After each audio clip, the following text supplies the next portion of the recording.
అయితే మేజిస్ట్రేట్ దగ్గరికి వచ్చిన తర్వాత ధైర్యం చేశాడు. ఆ కాళ్ళు చూపించాడు. ఆ కాళ్ళు అవన్నీ కొట్టినట్టుని చూపిస్తే అప్పుడు ఆ మేజిస్ట్రేటు నేరుగా ఇతన్ని ప్రభుత్వ ప్రైవేట్ 2 హాస్పిటల్కి పంపించండి, ఎగ్జామిన్ చేయించండి, ఎగ్జామిన్ చెప్పి చేసిన తర్వాత సర్టిఫికెట్స్ ఇవ్వమని చెప్పి పంపిస్తే వాస్తవాలు తెలుస్తాయనే ఉద్దేశంతో ఆయన్ని ప్రభుత్వ ఆసుపత్రికి మాత్రం తీసుకుపోయి ప్రైవేట్ హాస్పిటల్కి తీసుకుపోకుండా అక్కడ కూడా రిపోర్ట్ని తారుమారు చేపించి బెదిరించి ఆయన రిపోర్ట్ తెప్పించారు.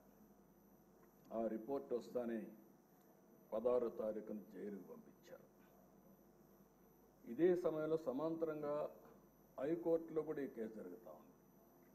అంటే మేజిస్ట్రేట్ కోర్టులో కేసు ఉంది, హైకోర్టులో కేసు ఉంది. హైకోర్టులో కూడా ఏమాత్రం కూడా కోఆపరేట్ చేయకుండా వీళ్ళు ఇచ్చేస్తే మధ్యాహ్నం 12 గంటలకి కోర్టు సమావేశమైంది. రఘురామకృష్ణరాజు యొక్క రిపోర్ట్ ఇవ్వమని కోర్టు అడిగింది, కానీ వాళ్ళు రిపోర్ట్ ఇవ్వలేదు. మధ్యాహ్నం ఇవ్వాల్సిన రిపోర్టు సాయంత్రం 6 గంటలకు ఇచ్చారు. దీంతో హైకోర్టు కూడా ఆగ్రహం వ్యక్తం చేస్తూ రఘురామకృష్ణరాజు గారిని స్వయంగా తీసుకురండి హైకోర్టుకి అని చెప్పారు. ఆయన ఇప్పటికే జైల్లో ఉన్నాడు, ఇప్పుడు మేము తీసుకురాలేమని మొరాయించారు. మరుసటి రోజు 17వ తారీఖు హైకోర్టులో విచారణ జరిగింది. ఇది ఉన్నప్పుడు వారి అడ్వకేటు వారితో కూడా మేము కూడా మాట్లాడి సుప్రీంకోర్టులో వెకేషన్ బెంచ్లో కేసు వేశారు. సుప్రీంకోర్టు ఇమ్మీడియట్గా ఈయన్ని హైదరాబాద్లో మిలిటరీ హాస్పిటల్కి, ఇక్కడుండే హాస్పిటల్ పైన నమ్మకం లేక ఇక్కడ హాస్పిటల్లో మళ్ళా తారుమారు చేస్తారు, బెదిరిస్తారు, రిపోర్ట్లు ఇవ్వరనే ఉద్దేశంతో హైదరాబాద్లో మిలిటరీ హాస్పిటల్కి రెఫర్ చేశారు. అప్పుడు కూడా మొరాయించారు. ఏదైతే ఆయన్ని ఇమ్మీడియట్గా తరలించాల్సింది పోయి తరలించకపోతే సుప్రీంకోర్టు చాలా స్పష్టంగా తెలంగాణ హైకోర్టు చీఫ్ జస్టిస్ నియమించిన న్యాయాధికారి సమక్షంలో పరీక్ష నిర్వహించి మంగళవారం నాటికి సుప్రీంకోర్టుకు రిపోర్ట్ ఇమ్మని చెప్పి ఆదేశాలు ఇచ్చారు. అందువల్ల సోమవారం సాయంత్రం 5 గంటలకు ఇక్కడి నుంచి జైల్లో నుంచి తీసుకుపోయి హైదరాబాద్లో సికింద్రాబాద్ మిలిటరీ హాస్పిటల్లో చేర్చారు. అక్కడ కూడా మేము వాచ్ చేస్తున్నాం. అక్కడ కూడా ఆ రోజు ఒక అధికారి పనిచేస్తూ అక్కడికి వెళ్ళి అక్కడ కూడా మ్యానిపులేట్ చేయాలని ప్రయత్నం చేశాడు. అది కూడా మేము పేపర్ ద్వారా మళ్ళా ఎక్కడికక్కడ లీక్ చేసి ప్రెషర్ పెట్టే ప్రయత్నం చేశాం.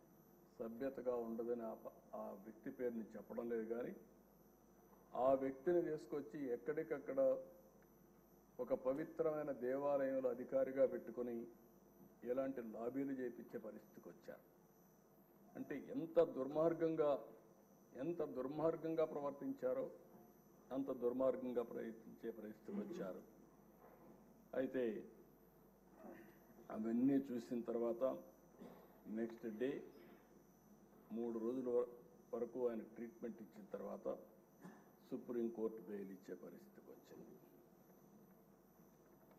ఇది మనందరం ఒక్కసారి ఆలోచించినప్పుడు ఇక్కడతో ఆగలేదు కక్ష. నర్సాపూర్ లోక్సభ పరిధిలో పేద అమిరం గ్రామంలో అల్లూరి సీతారామరాజు విగ్రహావిష్కరణ జరిగింది. సాక్షాత్తు ప్రధానమంత్రి గారు ఆ ఫంక్షన్కి వచ్చారు. ఈయన స్థానిక ఎంపీగా ఉండి ఈయన ఇంటికి కూడా పక్కనే 500 మీటర్లు ఉంటుంది విగ్రహావిష్కరణ. అందుకని ఈయన కూడా వెళ్ళాలని చెప్పి ప్రయత్నం చేసి హైదరాబాద్ నుంచి రావడానికి ప్రయత్నం చేశాడు. కానీ ప్రయత్నం చేసి పర్లేదు వెళ్ళాలి అనే ఉద్దేశంతో నర్సాపూర్ ఎక్స్ప్రెస్లో టికెట్లు కూడా రిజర్వ్ చేసుకున్నాడు. బేగంపేటకు వచ్చిన తర్వాత దిగేశాడు. దిగి మళ్ళీ అందరికి మెసేజ్ ఇచ్చారు, మాకు కూడా మెసేజ్ వచ్చింది, నేను వెళ్ళడం లేదు, నేను వెళితే ఏదైతే సత్తెనపల్లి ఆ ప్రాంతం పిడుగురాళ్ళ సత్తెనపల్లిలో వాళ్ళు ఒక ప్లాన్ చేశారని తెలిసింది. అవసరమైతే భోగిని తగలబెట్టి చంపేయాలని చెప్పి ఆ వార్త తెలిసింది కాబట్టి నేను దిగేశాను, నేను పోవడం లేదని చెప్పి దిగేసి వచ్చే పరిస్థితికి వచ్చాడు. అంటే ఇవన్నీ చూస్తే ఇవి సాధ్యమా, ఇవి జరుగుతాయా అనిపిస్తుంది. కానీ వీరి విషయంలో ఇవన్నీ జరిగాయి. 5 సంవత్సరాలు ఎంపీగా ఎన్నికైన తర్వాత నియోజకవర్గానికి రాలేకపోతే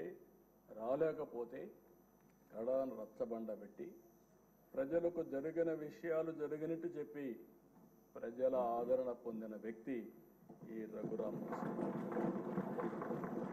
అందుకే నేను త్రిబుల్ ఆర్ సినిమా ఎంత సంచలనమో ఈయన జీవితం కూడా అంతే సంచలనం. ఇంకొక విషయం కూడా మనం గుర్తుపెట్టుకోవాలి. మామూలు వ్యక్తి అయితే ఆ ధైర్యంగా ముందుకు వచ్చేవాడు కాదు. ఒక్కసారి నేను ఎన్నోసార్లు చెప్పాను, కొంతమంది నేరస్తులు నాకు ఇది చూసినప్పుడు ఒకటి గుర్తొస్తుంది. ఇలాంటి చూసినప్పుడు ఇంకా చాలా జరుగుతున్నాయి.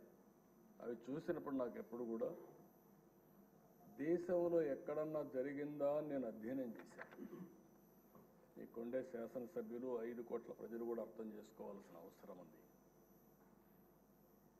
రెండోది, ఆయన విషయంలోనే కాదు, నా విషయంలో కూడా జరిగిన తర్వాత ఏదైతే నా అభిప్రాయాన్ని ధృవీకరించుకున్నాను. నేను జైల్లో ఉన్నప్పుడు నా రూమ్లో కూడా సీసీటీవీ కెమెరాలు పెట్టి నేరుగా వాచ్ చేయాలని ప్రయత్నం చేశారు ఇక్కడి నుంచి, రిమోట్ నుంచి. అదే ఈయన విషయంలో కూడా ఆయన్ని కొడుతూ టీవీలో, సెల్ ఫోన్లో ఆనాటి ముఖ్యమంత్రి చూశారని వారు చెప్పే పరిస్థితికి వచ్చారు. నాకు అది ఆ రోజు నాకు నమ్మశక్యంగా అనిపించలేదు. కానీ నా విషయంలో ఎక్కడైతే నన్ను జైల్లో పెట్టారో ఆ రూమ్లో కూడా సీసీటీవీ కెమెరా పెట్టి నేను ఏ విధంగా ఉన్నానో వాచ్ చేయడానికి ప్రయత్నం చేశారన్నప్పుడు నాకు నా అభిప్రాయాలు కన్ఫర్మ్ అయినాయి. అది అయిన తర్వాత నేను చాలాసార్లు ఆలోచించాను, ఎక్కడన్నా ఇలాంటి వాళ్ళు ఉన్నారా, ఎక్కడన్నా జరిగిందా ప్రపంచంలో అని అడిగితే ఒకే ఒక వ్యక్తి దొరికాడు. ఆ వ్యక్తి కొలంబియాలో ఎన్నో ఏళ్లకు మునుపు కాదు, 1980-85 ఆ ప్రాంతంలో ఏదైతే పాబ్లో ఎస్కోబార్, అతనికి ఇతనికి కరెక్ట్గా సరిపోతున్నాయి పోలికలు, దాంట్లో ఏం అనుమానం లేదు. అతను కూడా మీరు చూస్తే కొలంబియాలో మారక ద్రవ్యాల ముఠాలకు ఎస్కోబార్ నాయకుడు. అత్యంత ధనికుడుగా, నేరస్తుడుగా, దుర్మార్గుడిగా ఎమర్జ్ అయ్యాడు. దుర్మార్గుడు అంటున్నా నేను.